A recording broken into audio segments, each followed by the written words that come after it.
ini kan kita ceritanya mau meraih zona integritas kan ya WBK WBBM. Nah, tentunya dari Pokja pengawasan perlu nih melakukan sosialisasi kepada rekan-rekan, utamanya terkait gratifikasi gitu kan.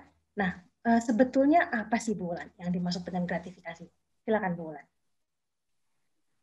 Itu Linda, salah satu yang perlu dikawal untuk membangun zona integritas dalam menuju WBK, WBK dan BBM itu salah satunya adalah kita perlu melakukan penguatan di bidang pengawasan. Nah, salah satu yang harus juga teman-teman ketahui dan ini juga sebenarnya dekat sama teman-teman nih gitu. Ada yang namanya gratifikasi. Nah, gratifikasi itu apa sih sebenarnya? Nah, secara pengertian sebenarnya KPK sudah memberikan sebuah penjelasan bahwa gratifikasi itu adalah pemberian yang diterima oleh pegawai negeri atau penyelenggara negara gitu. Tapi kita punya undang-undang tipikor nih. Nah, undang-undang tipikor sebenarnya juga sudah menjelaskan bahwa gratifikasi itu adalah pemberian dalam arti luas yang meliputi pemberian uang, barang, diskon, kemudian komisi, pinjaman tanpa bunga, atau tiket perjalanan, fasilitas penginapan, perjalanan wisata, pengobatan cuma-cuma, atau fasilitas lainnya. Nah, itu ada di pasal 12B terkait Undang-Undang Tipikor. Itu namanya gratifikasi. Oke, Bu Wulan. Sebetulnya yang dilarang dan siapa saja sih yang nggak boleh terima gratifikasi itu yang pertama. Terus kemudian batasannya apa nih, Bu Wulan? Kita juga sama-sama belajar nih yang di pekerja pengawasan. Nah, sebenarnya gratifikasi itu pada dasarnya adalah sebuah suap yang tertunda. Kenapa sih disebut suap yang terselubung? Karena biasanya orang yang menerima gratifikasi itu lama-kelamaan bisa terjerumus untuk menerima korupsi lainnya seperti suap, korupsi bentuk lainnya. Sehingga sebenarnya si gratifikasi ini bisa dianggap sebagai akarnya korupsi. Nah, kita bahas yang nggak boleh dulu ya. Gratifikasi apa sih sebenarnya yang nggak boleh dikasih gitu ya. Nah, gratifikasi yang nggak boleh kita terima adalah gratifikasi yang berhubungan dengan jabatan atau berlawanan dengan tugas dan kewajiban kita sebagai pegawai negeri atau penyelenggara negara. Ada banyak nih contohnya, misalnya gratifikasi untuk memudahkan pemahaman, kemudian gratifikasi untuk memberikan layanan pada masyarakat di luar penerimaan yang resmi. Karena kan instansi pemerintah biasanya untuk layanan itu dipungut PNBP. Nah, kalau ada gratifikasi, ada pemberian lain di luar biaya yang ditetapkan, itu masuk ke gratifikasi.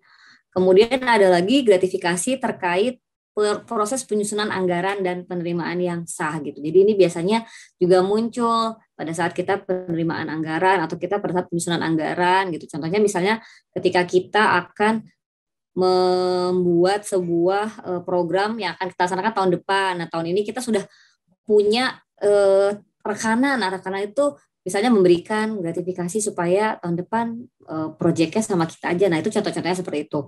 Kemudian ada lagi gratifikasi dalam rangka tugas yang berhubungan dengan proses audit, monitoring, evaluasi, dan di luar penerimaan yang sah gitu. Karena kan ada ya audit yang sifatnya berbayar gitu. Tapi kalau dalam rangka audit terus kita kemudian diberikan penerimaan dalam bentuk apapun tadi yang sudah disebutkan ya, entah uang atau lain sebagainya, yang sifatnya dalam mempengaruhi hasil, misalnya auditnya nanti supaya nilainya jadi A, itu juga termasuk gratifikasi. Kemudian perjalanan dinas di luar penerimaan sah yang resmi, karena perjalanan dinas kan sudah ada koridor-koridornya, ada penugasannya. Nah, di luar yang resmi tersebut, di luar koridor itu termasuk gratifikasi. Atau juga ada gratifikasi dalam proses penerimaan atau promosi atau mutasi pegawai. Nah, ini kan dekat sekali ya dengan kepegawaian gitu. Misalnya ada yang mau mengajukan promosi, mengajukan mutasi, kemudian memberikan sesuatu gitu. Itu juga termasuk. Kemudian ada lagi terkait apa ya, akibat perjanjian. Nah, itu tadi apa namanya, gratifikasi dalam rangka kita melakukan perjanjian atau kesepakatan. atau ucapan terima kasih nih, misalnya setelah pengadaan barang dan jasa, baik itu hadiah atau souvenir yang diberikan. Dan juga jangan lupa pada saat kunjungan dinas nih, misalnya pada saat kunjungan dinas kita menerima hadiah souvenir, itu juga termasuk yang tidak boleh diterima.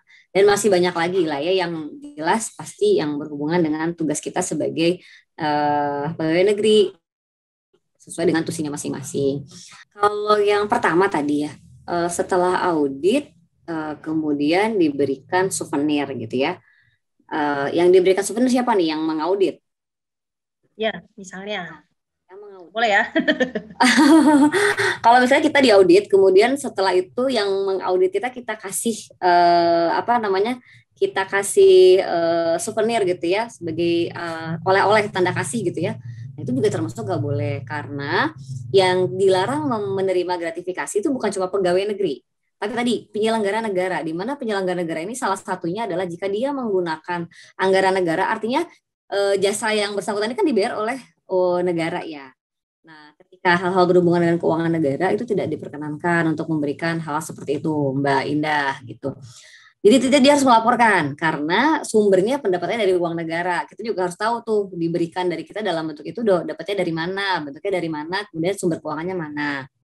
Nah, kalau yang kedua konsumsi. Nah, konsumsi ini termasuk yang boleh. Jadi hidangan atau sajian yang berlaku umum misalnya hidangan makanan, minuman yang diberikan pada saat kita menyelenggarakan pertemuan atau rapat. Nah, itu bukan termasuk gratifikasi yang harus dilaporkan gitu.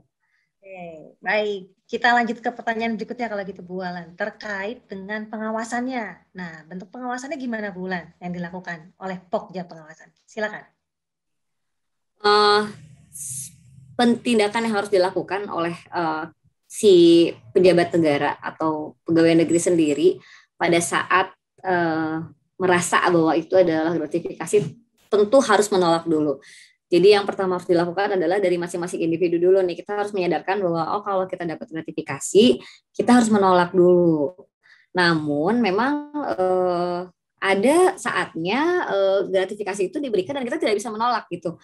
Ada masa-masanya misalnya gratifikasi itu ternyata dikirim ke rumah misalnya kan.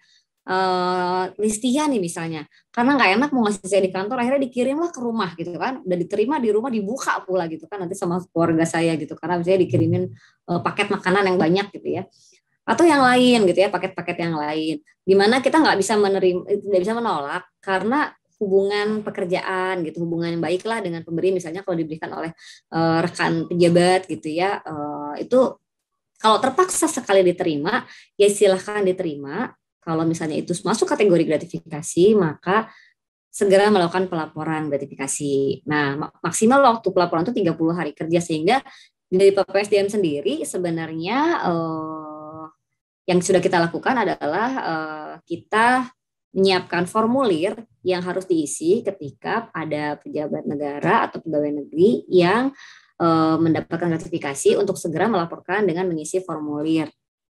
Nah, setelah mengisi formulir nanti akan diproses, kemudian di-TL oleh teman-teman dari Pokja Pengawasan, dan kemudian nanti akan dibantu untuk pengisian formulir KPK gitu. Oke Bu Wulan, nah terkait formulir itu bisa kita dapatkan di mana? Kemudian bagaimana kita mengawal progres dari hasil laporan yang sudah dikirimkan? Silakan Bu. Oke. Nah, kan ada beberapa macam ya gratifikasi yang boleh dan yang tidak boleh gitu. Kadang-kadang kita masih menimbang ini boleh atau enggak. Nah, setiap pegawai nanti harus mampu menimbang. Nah, ini sebenarnya ada metode yang mudah yang bisa kita pakai. Nah, metodenya itu namanya prove it. PROVEIT, prove it. Nah, P-nya itu purpose. Kita harus tahu dulu tujuan pemberiannya ini apa gitu, karena nggak semua yang di atas 1 juta pun akan jadi milik negara oleh KPK, akan ditimbang dulu hubungannya apa. Jadi kita juga bisa menimbang ya, kalau tidak berhubungan dengan pekerjaan tadi kan itu tidak termasuk yang harus dilaporkan. Kemudian P-nya purpose, tujuannya apa, kemudian R-nya rules. Nah, itu bagaimana sih aturan yang mengatur gratifikasi, apakah dia masuk kategori yang tadi masuk ke gratifikasi atau bukan. Nah, itu kan ditimbang oleh kita sebagai penerima gratifikasi. Kemungkinan yang ketiga adalah O-nya openness, keterbukaan. Nah, dia ngasihnya terbuka atau sembunyi-sembunyi. Kan kalau saya sembunyi-sembunyi kita udah mulai bisa curiga ya. Ini kok ngasihnya sembunyi-sembunyi ya, tidak secara umum gitu. Kemungkinan besar itu akan jadi apa namanya? akan diindikasikan gitu sebagai gratifikasi. Kemudian V-nya value, nilainya berapa? Kan tadi nilainya ada ya batasannya. Batasan yang harus dilaporkan dan masuk ke dalam gratifikasi. Kemudian E-nya etik. Nah, nilai moralnya gimana nih pada saat saya menerima? Karena kan manusia itu pasti dikasih insting gitu ya untuk kita tahu ini sebenarnya nggak layak, ini sebenarnya nggak layak gitu. Nah, IT yang terakhir itu identity. Identitinya itu siapa yang ngasih, hubungannya apa, siapa yang ngasih, hubungannya apa sama kita gitu. Nah, itu tadi kan karena nggak boleh kalau berhubungan dengan pekerjaan yang kita lakukan. Kemudian waktunya. Waktu IT-nya itu timing, waktunya tepat atau enggak. Kalau pada saat kita harus memberikan keputusan atau pada saat kita melakukan kerjasama, nah itu kan juga termasuknya tidak boleh diterima. Nah, di PPSDM sendiri untuk formulir tadi sudah kita sederhanakan. Nah, mudah sekali dengan inovasi yang sudah saat ini dikembangkan oleh teman-teman di Pokja Pengawasan. Kita punya satu Google Form yang bisa diakses dan kita kasih jargonnya, namanya adalah lapor Pak. Lapor Pak itu la-nya layanan, por-nya lapor, PAK-nya itu pelaporan untuk tindakan ketidaksesuaian. Jadi lapor Pak. Nah, itu di dalamnya ketika Bapak Ibu klik dengan mengklik bit.ly lapor Pak PPSDM, nanti adik-adik atau teman-teman semua itu akan bisa langsung masuk ke formulir G-form yang isinya adalah pelaporan untuk whistleblowing dan gratifikasi. Nah, ketika nanti di dalamnya bisa diklik ada gratifikasi. Nah, setelah gratifikasi di situ akan ada tuh isian-isian, isinya adalah nama pelapor siapa atau nama yang dilaporkan siapa, barangnya apa, nilainya berapa, sumbernya dari mana. Nah, itu akan langsung terekap dalam bentuk rekap yang bisa kita tindak lanjuti. Itu setelah kita tindak lanjuti, kita akan buat laporan ke inspektorat dan ke KPK. Kemudian si penerima nanti akan dibantu untuk pengisian formulir pelaporan ke KPK-nya. Nah, itu sebenarnya. Jadi kita coba mudahkan teman-teman semua, karena kalau sebelumnya mungkin aksesnya masih terbatas ya. Formulirnya kayak apa sih? Nah, sekarang kita sudah mudahkan, bisa diisi dengan online, dan itu bisa langsung masuk terekap juga ke teman-teman Pokja Pengawasan untuk mereka. Gitu. Oke deh, mantap. Berarti sudah ada inovasi dengan link tadi ya, Bu Wulan ya. Jadi semua bisa tinggal menginput dan otomatis nanti akan bisa diakses oleh teman-teman di Pokja Pengawasan untuk dievaluasi mana yang kemudian akan ditindaklanjuti dan diteruskan ke inspektorat maupun KPK. Seperti itu Bu Wulan ya. Ya, dengan demikian untuk sesi kita hari ini, dan kita akan lanjut di sesi yang berikutnya. Kita tunggu lagi ya untuk sesi podcast berikutnya. Terima kasih dan salam kompak dari rekan-rekan AOC.